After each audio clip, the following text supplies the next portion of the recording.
Night falls over the frozen forest, the wind screams like a living thing, and the temperature has fallen to minus 71 degrees Celsius. The old woman lives alone in a small wooden house at the edge of a frozen forest. Her home is ancient, built from dark logs sealed with moss and age. Inside, the air is only slightly warmer than outside, thanks to a small iron stove that glows faintly in the corner. The old woman is old and fragile in appearance, with silver hair tucked beneath a thick wool scarf. Her hands are roughened by years of labor.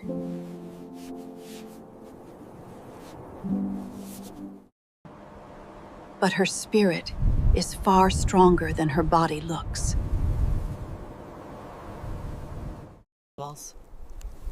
She lives by herself, gathering wood, drying herbs, and surviving each winter with patience. The storm outside is so fierce that even the trees seem to groan. She sits close to the stove, mending an old wool blanket under the trembling light of a lantern. The storm outside is so fierce that the wind strikes the walls of her cabin, and each time she lifts her eyes. Then, beneath the howl of the blizzard, she hears a sound that does not belong to the wind. It is faint, low, strained, and full of pain. At first, she thinks she has imagined it, but then it comes again. A heavy, broken groan from somewhere outside her door. Slowly, she rises from her chair, wraps her thick shawl around her shoulders, and steps toward the frost-covered window. She wipes the glass with her sleeve and peers into the white darkness, but at first, she sees nothing except snow racing past like ghosts. Then a dark shape emerges from the storm, staggering through the drifts toward her cabin. It is enormous, barely able to stand, its body swaying with exhaustion.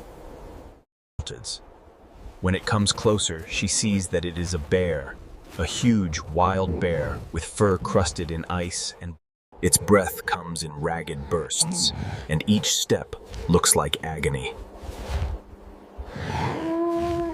The animal reaches the front of her cabin and collapses heavily near the steps, too weak to move any farther. The old woman stands completely still, her eyes fixed on the bear. She knows what kind of danger stands outside her home.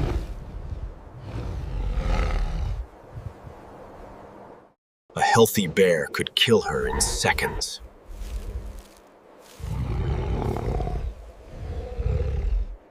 But this is not a creature hunting prey.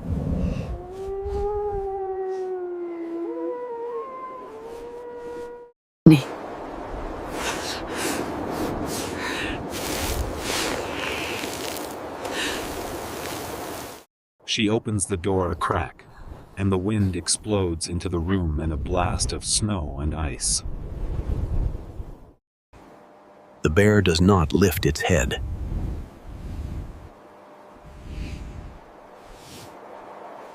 It only lies there trembling, its sides rising and falling unevenly. Fever has reached it.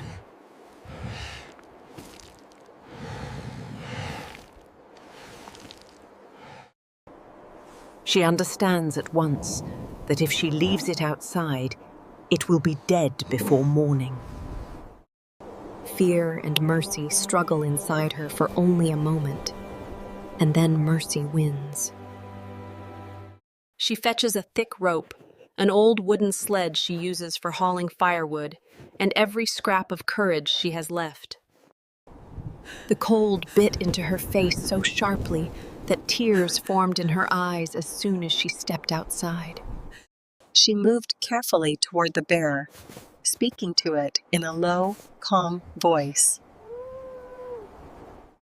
She tied the rope around its body as best she could, avoiding the torn flesh. With great effort, she pulled and guided the massive creature onto the sled.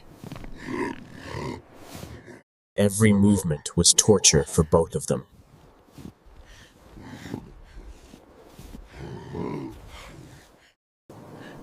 More than once she slipped and nearly fell beneath the sled, but she refused to stop.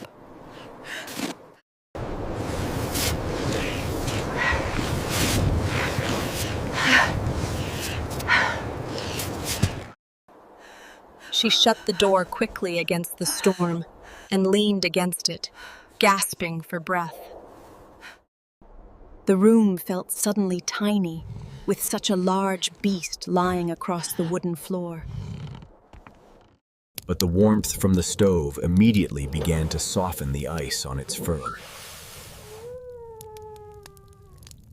Water dripped onto the boards.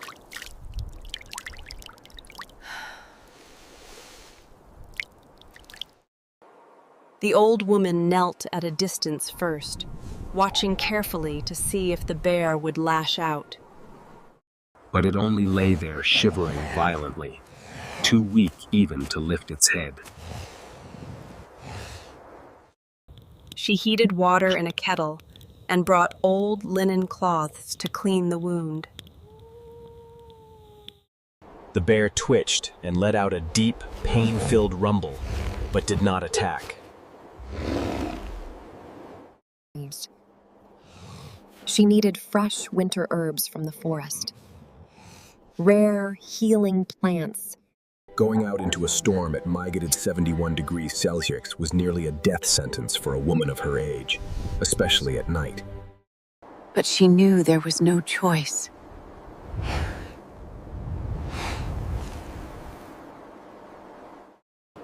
If she waited until morning, the bear would likely be dead.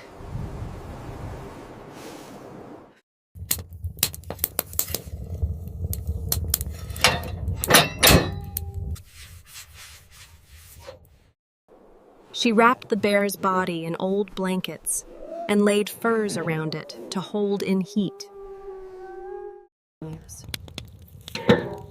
She placed a bucket of water near the stove, mixed with a few dried, calming herbs. Then she prepared herself to go back outside.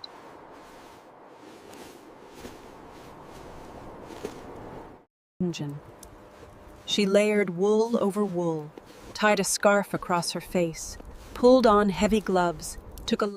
The storm hit her like a blade. Snow drove into her clothes, and the cold burned every patch of exposed skin almost instantly. She stepped into the darkness and forced her legs onward. She knew where to go, beneath the black stones near the old pine ridge, where redroot vines sometimes survived. Under fallen logs where bitter frost leaves hid. She moved from place to place with desperate determination.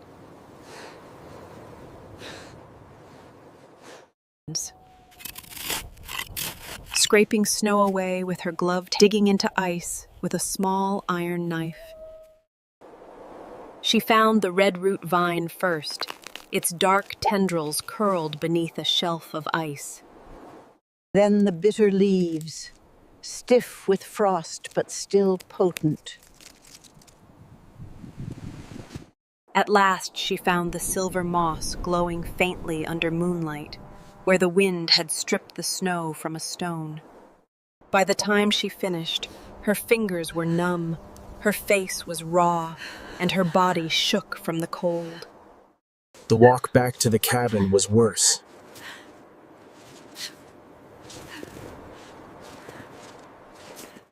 The basket felt heavy as iron, and the blizzard seemed determined to erase her tracks and swallow her whole.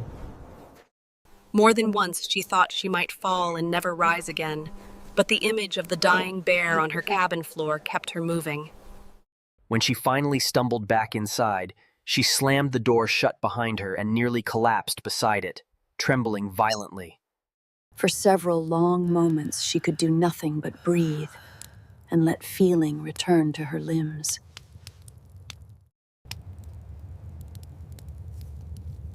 Then she forced herself to work. She set water to boil, crushed roots with a stone mortar, shredded leaves, and mixed the silver moss into a thick paste. The cabin filled with strong, earthy scents. Bitter, sharp, alive. First, she prepared a hot herbal broth, meant to lower fever and strengthen the heart. Then she made a paste to pull infection from the wound.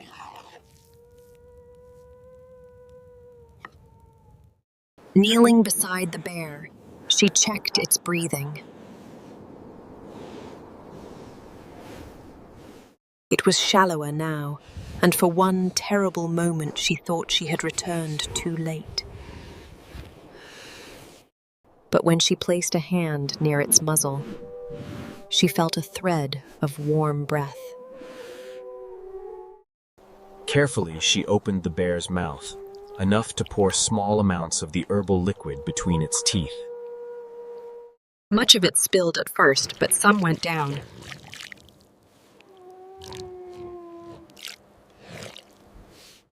She kept trying patiently, little by little, until the bear swallowed.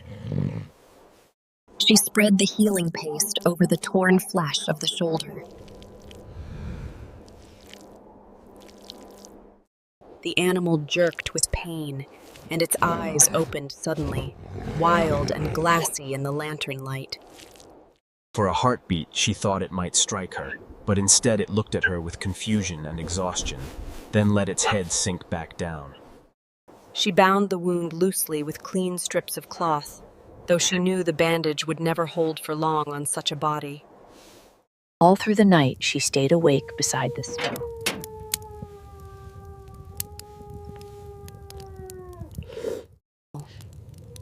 Outside, the storm raged, but inside, an old woman fought death with herbs, heat.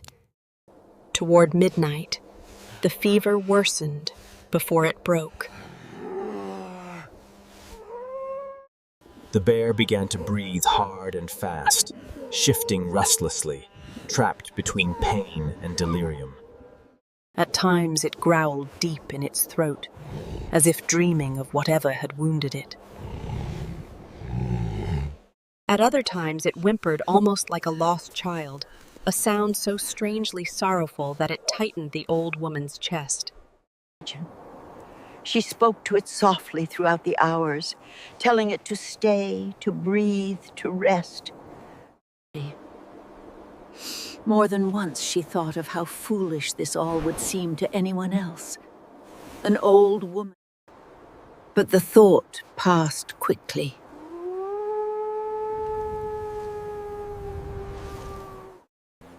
Before dawn, when the storm outside finally began to weaken, she noticed a change.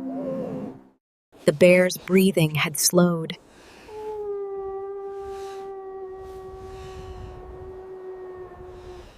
The violent trembling in its body eased.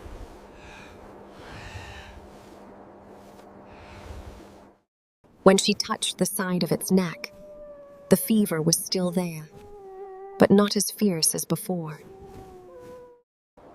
Relief washed over her so suddenly that tears filled her eyes. She leaned back against the wall and let herself rest for the first time. Pale morning light slowly entered through cracks in the shutters. The blizzard had passed, leaving the world buried in stillness and white silence. The old woman rose stiffly, added more wood to the stove, and prepared another dose of medicine. This time, when she knelt beside the bear, its eyes opened more clearly. They were dark, heavy, and watchful now, no longer lost in fever. It looked directly at her.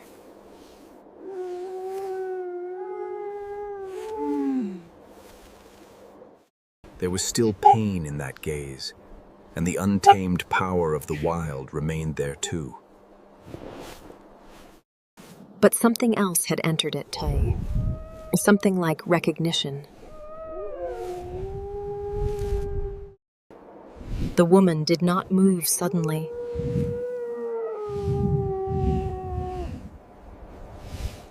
She offered the medicine and waited.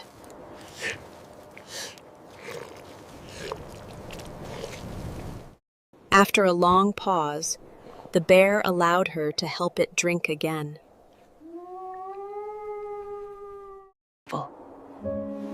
So began the second struggle. Not to save its life from the edge of death. For the next several days, the old woman cared for the bear inside her tiny cabin. She cleaned the wound morning and night, replaced the herbal poultice, and fed it warm broth made from fish, roots, and medicinal plants.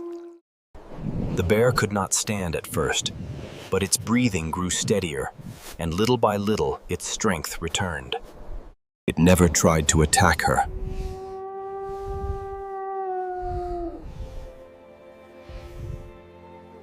Sometimes it watched her quietly as she worked, as though trying to understand why this fragile human had chosen to save it. Other times it slept deeply, recovering the life that had nearly slipped away in the snow. The old woman herself suffered from the cost of that first night. Her hands were swollen from cold, her chest burned from the freezing air she had breathed, and her body moved more slowly than before. Yet she never complained. Each time she saw the infection lessen and the wound begin to close, it gave her enough strength to continue. On the fifth morning, the bear managed to lift itself fully onto its legs. It was weak and unsteady, but alive in a way it had not been when it first reached her door. The cabin felt even smaller with such a large beast standing there, its head nearly level with her shoulder, though she was upright. The old woman stepped back, not from fear alone, but from respect. The bear looked around the room, at the stove, the blankets, the hanging herbs, the door. Then it looked back at her.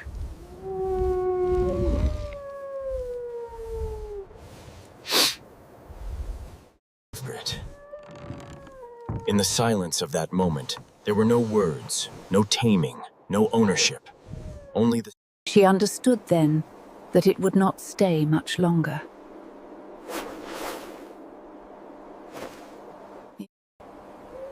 Wild creatures heal for the wild, not for houses. She opened the door.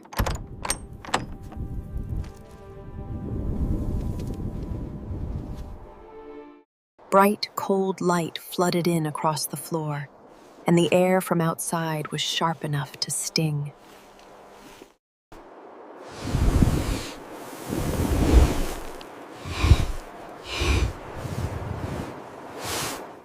The bear stood still for a moment, as if feeling the call of the forest return to it. Then, slowly, it walked toward the open door.